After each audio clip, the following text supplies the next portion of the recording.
Hey everyone, my name is Chase and I'm with Geeks Worldwide here to review a new laptop. So in front of me I have the Eluktronics 17-inch Max P laptop. So it has, as I just said, it has a 2070 Max P in it, which is very nice selected for my own personal use. I'm not just doing a laptop review, this is my own working machine. I use it for school as a full-time student, and I also use it for gaming when I'm at home because that's my use case. I love to play games, but I also need the battery life and ability to last at a school for several hours, and also something that's comfortable to type on and take notes on. And so I really needed a bigger model than the 15-inch, which is what I upgraded from.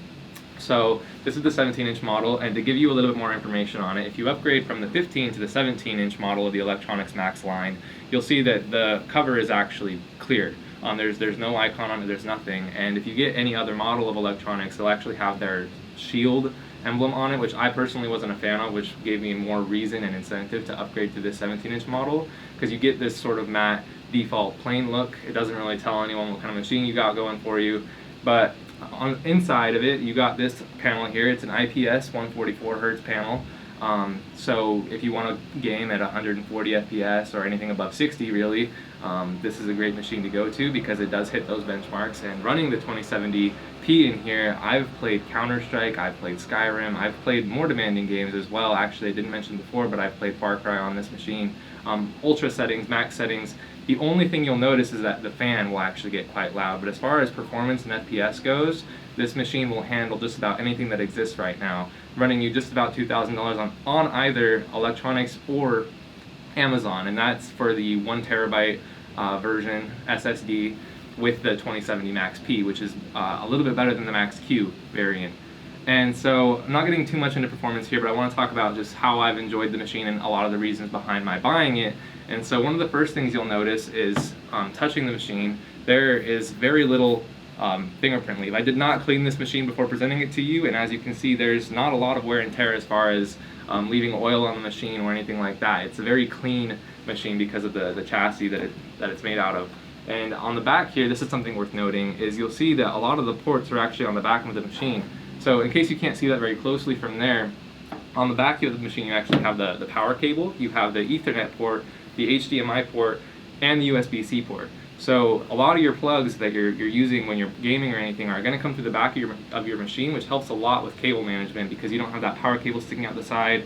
Your HDMI doesn't stick out the side, those can be quite bulky. So as far as having a clean system sitting there, this is a great option. And one more thing I really want to talk about, because it actually came into effect for me a lot, was going back to that fan noise and the heat of the machine.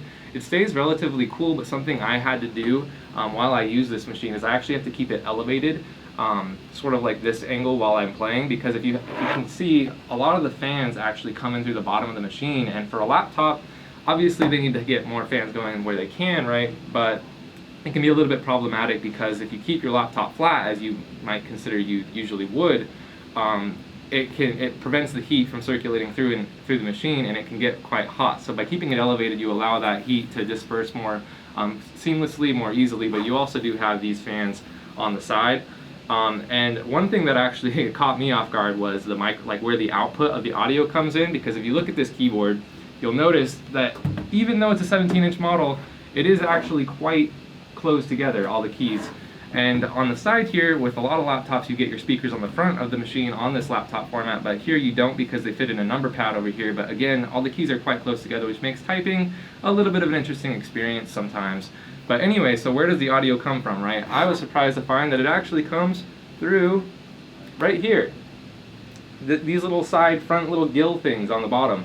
I couldn't figure that out for the life of me, but it does make for an interesting audio experience because a lot of the audio playback you get will bounce off of the surface and then come back to you. So it can sort of feel like if you're transferring from a different machine, it can sound like that audio is echoing for a little while. And at first I couldn't stand it, but honestly, 2 weeks in using this machine, I don't even notice a difference now, and honestly the audio sounds quite good.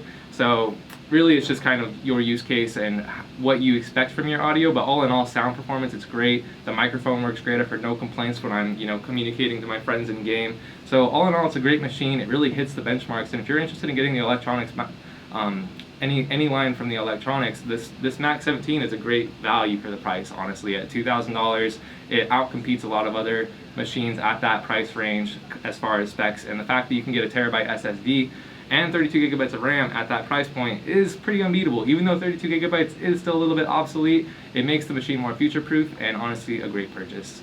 Thank you.